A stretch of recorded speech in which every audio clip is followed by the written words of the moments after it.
Hi, I'm Simon A.G. Spencer, and I am the author of Shadows of Slavery, the first book in the what I'm calling the Birthright series. It is a fantasy science fiction series, sort of loosely based on Greek mythology. And I'm going to be reading a chapter of the book to, yeah. Okay, so I guess I'll just go ahead and start. Should I just start? All right, okay. Yeah. Yeah. All right, tell me if I'm cutting out or something. Chapter 1, Sun God. This far from the center of the galaxy, the darkness was overwhelming. The light of the nearest stars had only just reached this quadrant, less than pinholes in the fabric of space. Neither telescopes nor probes had penetrated this far, and they had no reason to. This place was a void, overlooked by the natural flow of materials throughout the galaxy that would have led to the formation of celestial bodies. If anything at all were to exist here, much less stars, it would be a miracle. As a deus, Soren was quite proficient at making miracles. For this particular batch of stars, he depicts this dark corner of space where mortal technology would not be able to observe for a long time, if ever. Over the last century, he'd gathered the appropriate materials to this area, forming an adequate nebula for the stars to be born in. It had been a long process, and it was bound to take even longer if he followed the proper natural procedure. But Soren was young, only half a billion years by mortal measurements, and with youth came impatience. Stars are not supposed to be born in one day, but in this secluded place free of prying eyes, he saw no reason not to bend the rules a little. After only a week of observing the new nebula from beneath the transparent dome of his chariot's cockpit, he leapt from his seat and strode to the airlock. The void held no terror for a deus. The chariot was simply a convenient vehicle, allowing him to travel through the aether and cross vast distances in manageable amounts of time. Soren stepped into space wearing only the red cloak he'd had wrapped around his shoulders. Without it, his charcoal black skin would have made him nearly invisible in the void, save for his yellow eyes and the veins that periodically blazed orange as they coursed with fire. He freed a hand from his cloak and held it out behind him, summoning his inner power to propel him forward as crimson fire danced in his palm, pushing him further into the nebula. He gathered a cloud of the gases between his hands and then focused the perpetual flow of energy that sprang from his very soul. As he pressed his palms together, the gases condensed and became the beginning of a star, a small, glowing spark hanging weightlessly before him. It would quickly burn through its base materials and then begin drawing on the nebula to feed itself. He smiled at a job well done, allowing himself a moment of pride, then pushed away from the little star. It would grow over millions of years until it was big enough for even mortals to see, far away as they were. As it grew, debris would gather in its orbit, crushed together by gravity to form planets. Should one of those planets happen to have the right materials, or if someone did some discreet fiddling, there could be water, and with water might come life. Thus, Soren played his part as a deus. He watched the newborn star for a time, hugging his robe to his body. Space was cold, and even the heat he generated within his body could not keep the chill off his skin. He bore the inconvenience until he was sure the light could sustain itself, then turned and propelled himself in a lazy circle back to the chariot.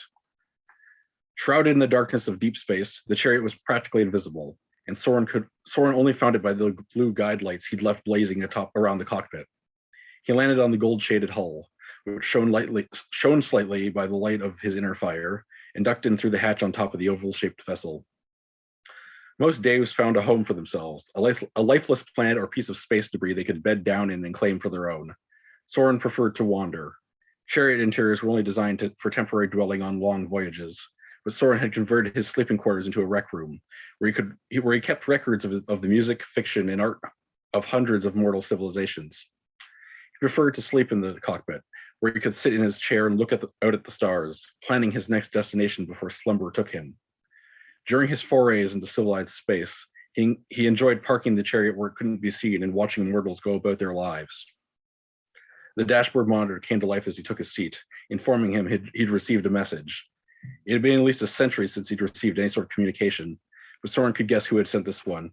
He tapped the screen to call out the message, and was unsurprised to find a single sentence: "See me." No greeting, no signature, not that Soren needed either. There were only so many deus out there, and only one who would want to contact him these days. He sighed. It sounded urgent. It always sounded urgent. What could be so important as to break a 2-century-long silence? Soren had never enjoyed solitude, but he'd grown used to living on his own, and this sudden summons didn't sit well with him. It wasn't the first time that had happened either. He shrugged it off. Centris was light years away, and it would take him at least a week to get there. That time could be used to think, to guess, to prepare. But he knew he wouldn't have any answers until he got there. He set the chariot's coordinates back towards occupied space, stoking the engines with the push of a button. The vessel's dormant systems hummed to life, the aether drive growling like a hungry beast, and Soren grabbed the steering yoke. Some preferred to let the chariot fly itself, but he liked to feel in control as he blazed across the galaxy. He hit the throttle and breathed in as the chariot's engines roared to full power. The vessel zipped through the nebula at high speed, covering miles in seconds. He'd been called reckless many times before, but he enjoyed the thrill of shooting across space. It was exhilarating, the feeling of boundless freedom. The howl of the aether drive filled his ears as he approached light speed, overwhelming even the hammering beat of his heart. His hands hovered over the control pad, waiting for the exact moment the drive would reach full power. The starscape in front of him became an abstraction as he counted down the seconds. The indicator blinked green for go, and Soren slammed on the control pad. The drive let out a piercing wail, and then Soren and his chariot were gone, diving through the aether. Centris popped into view on his third breaching. Second planet from the star Centra. Soren's 2 centuries absence had failed to dull his navigational senses, especially his memory of the stars in the sky. He flew the chariot into Centris's orbit, ran a scan of the blue sphere out of idle curiosity. Life had begun on this planet some 1,000 million years ago, as Soren recalled. The images that graced his monitor were about the same as he'd seen on his last visit. Primitive aquatic life, one step above bacteria. It would take many, many millions of years for them to form complex organs, and far longer than that for any sort of civilization to rise. They should get there, though, if their overseer was kind to them. The planet's moon peeked around the curve of its parent as Soren rounded the sphere. Like many moons, it was a desolate gray, pockmarked with craters and deep grooves of canyons. At a glance, a mortal would have the impression of a lifeless, inhospitable piece of rock, and Soren had to hand it to his brother for his craftsmanship. Even the chariot's sensors detected nothing but dead debris. He called up a map of the surface. A holographic sphere hovered above the dash, a near perfect replica of the moon. Although in a fit of boredom many centuries ago, Soren had marked out the patterns and shapes he saw within the craters in bright red light. A red X glowed over the moon's north pole, east of the frowning face and just above the winged aquatic creature. He brought the chariot low, skimming across the rock surface.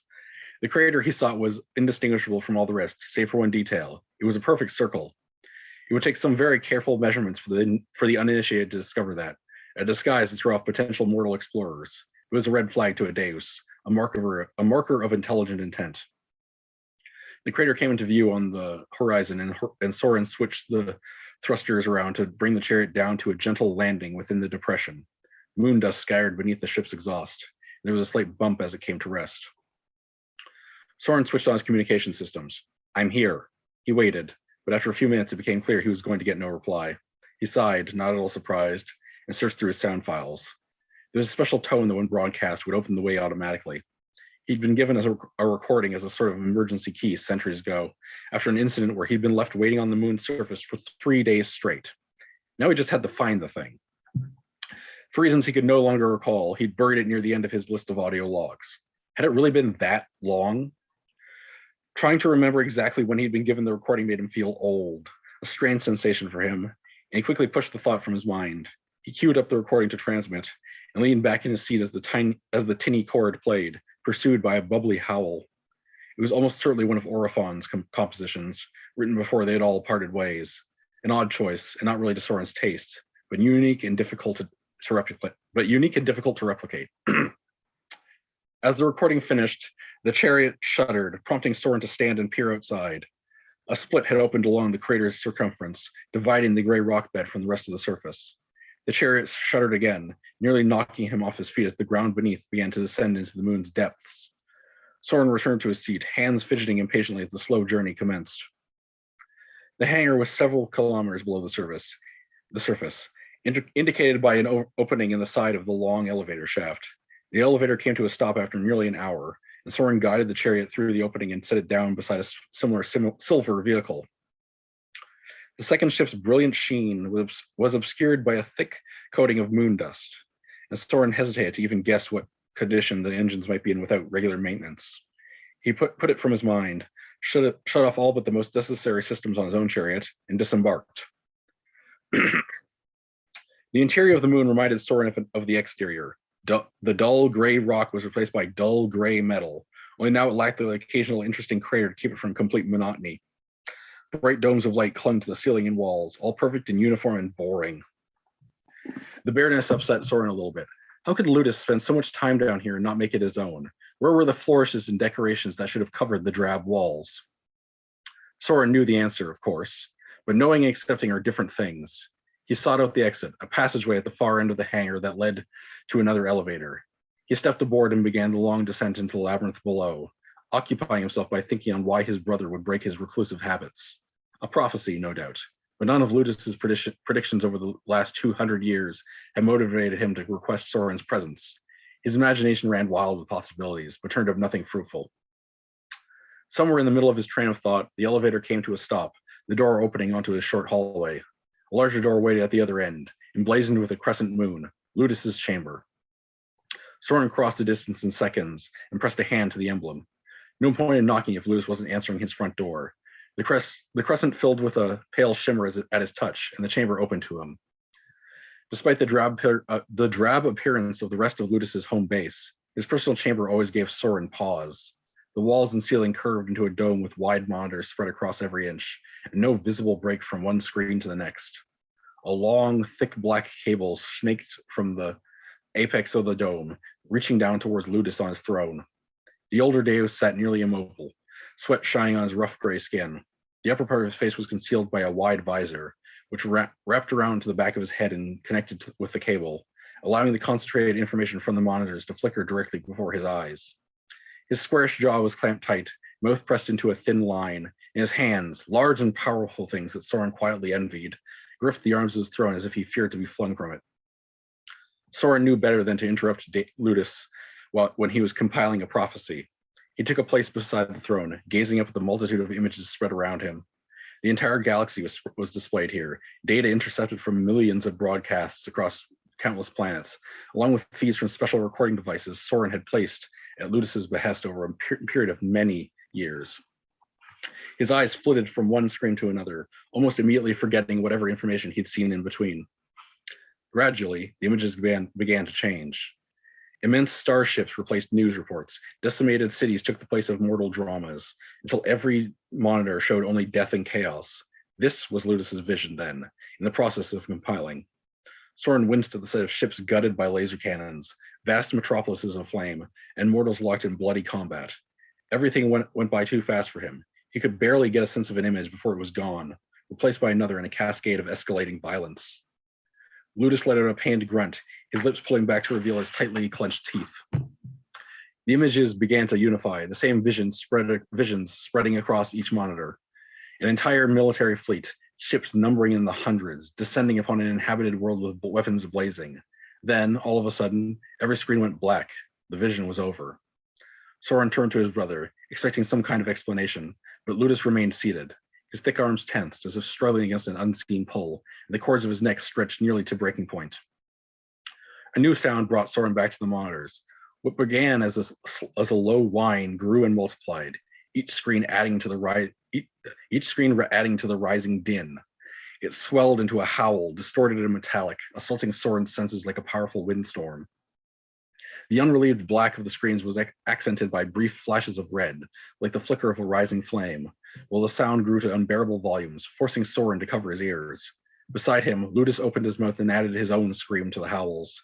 He thrashed his shoulders about, his head suddenly shooting back as if he had been punched. His chest, wrapped in a blue cloak, rose in frantic breaths. Soren leapt behind the throat and grabbed hold of the cable, pulling it from its socket with a sharp tug. The howl fizzled into nothing, the screens now truly dark. Ludus curled forward, his head hanging near his knees. Soren knelt before him, clasping his shoulder. Ludus, speak to me. Ludus grunted, his head turning in his direction. Brother, is that you?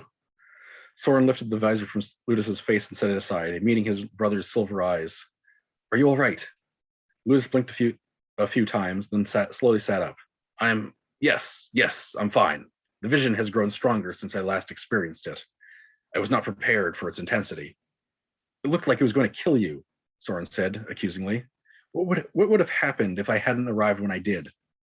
I would have fallen unconscious, then woken up in a few hours, as has happened the last 5 times. Lewis rubbed his eyes, turning a faint smile on Soren.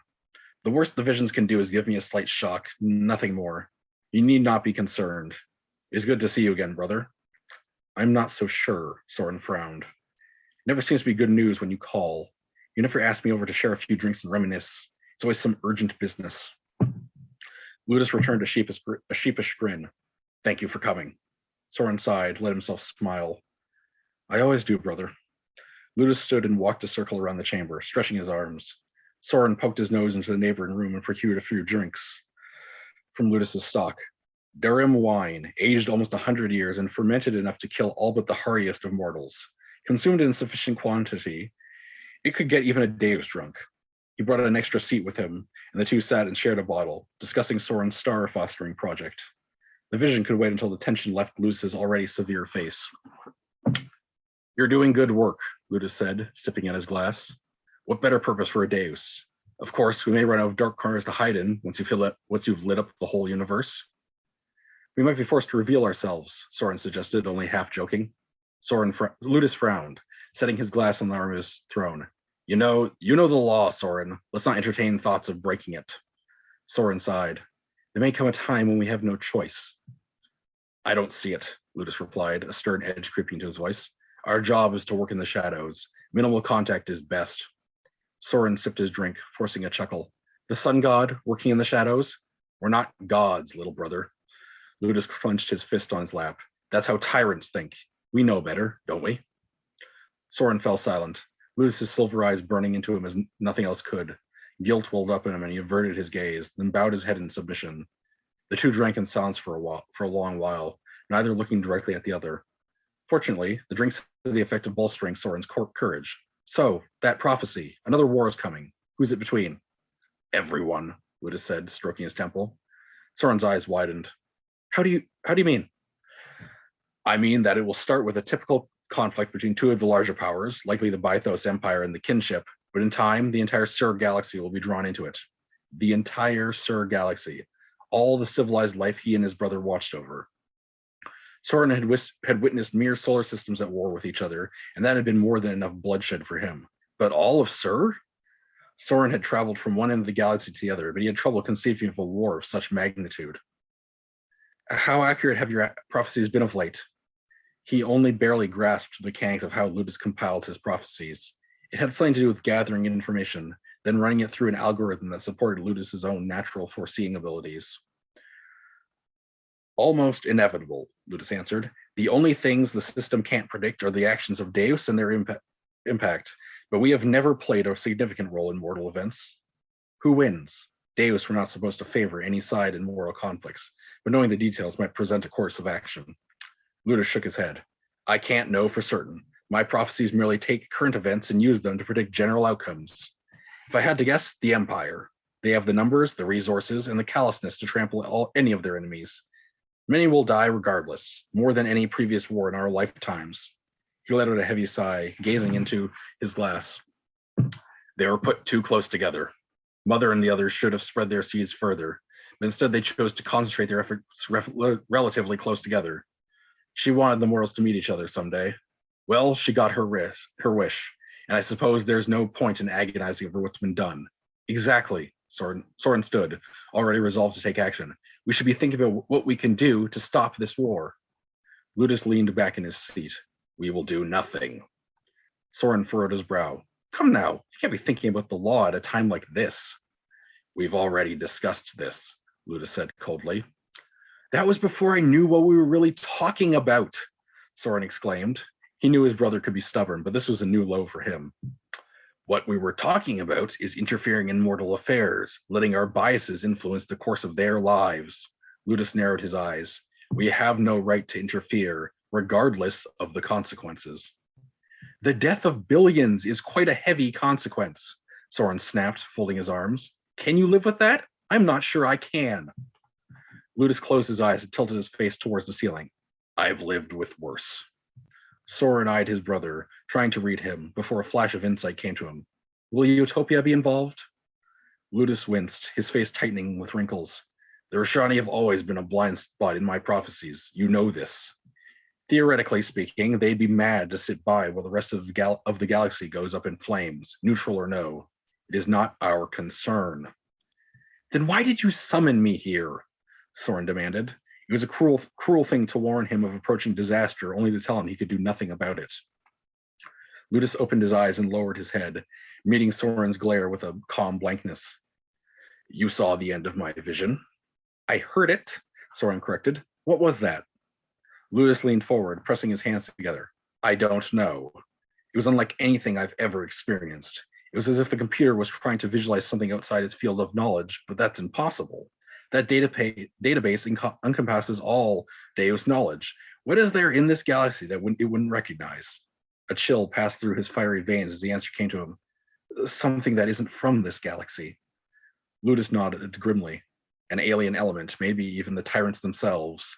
Mother feared this day would come, but I can't help but feel a little surprised.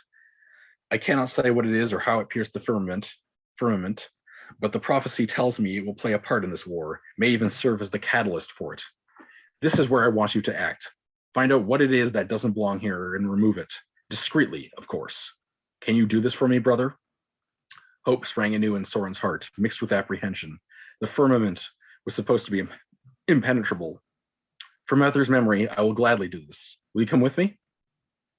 Ludus drummed his fingers on his throne, refusing to meet Soren's eyes. I believe you are capable enough to do this on your own. I have already made one mistake when it comes to mortals, and I do not wish to make another. Go, and I will remain here to try and better decipher the prophecy. Soren was disappointed, but not surprised. He'd known somehow that even an intruder, something their parents had often cautioned them about, would not be enough to make Ludus leave his hiding place. He put his arms around his brother, drawing him into a hug. Don't overdo it. I expect you to answer the door when I return. Ludus smiled, gently pushing him away. I will try to remember. His eyes fell to his glass once more, and he downed what remained. If it's something from outside that you're searching for, then your first course of action should be to check the firmament and see how it might have gotten through. The double meaning in Ludus's words was hard to miss. The firmament was more than what its name suggested, of course. It had become a point of contention between the two of them since their mother's death. What rested there was a source of much anguish and disagreement. He nodded, then bid his brother farewell. It was time to visit father. And that's where we're going to stop. Yeah, so that was the first chapter of the book. Sorry, hold on. Excellent. Nice work. Thank you. So yeah, so that's books available on Amazon, Kobo stores. I think you get through the chapters websites and such. So the book is Shadows of Slavery, Birthright, Book 1. Author Simon A.G. Spencer, just to be get that across. And I guess for social media, I don't do a ton of social media stuff, but I can, I have a Twitter at SAG Spencer. And so if anyone watching this has a interest in seeing me, is checking me out, I sometimes post things there, once in a blue moon. So yeah. And your book is available through the Brainlag site as well. Yes, the Brainlag site as well. Yes, of course. Yeah.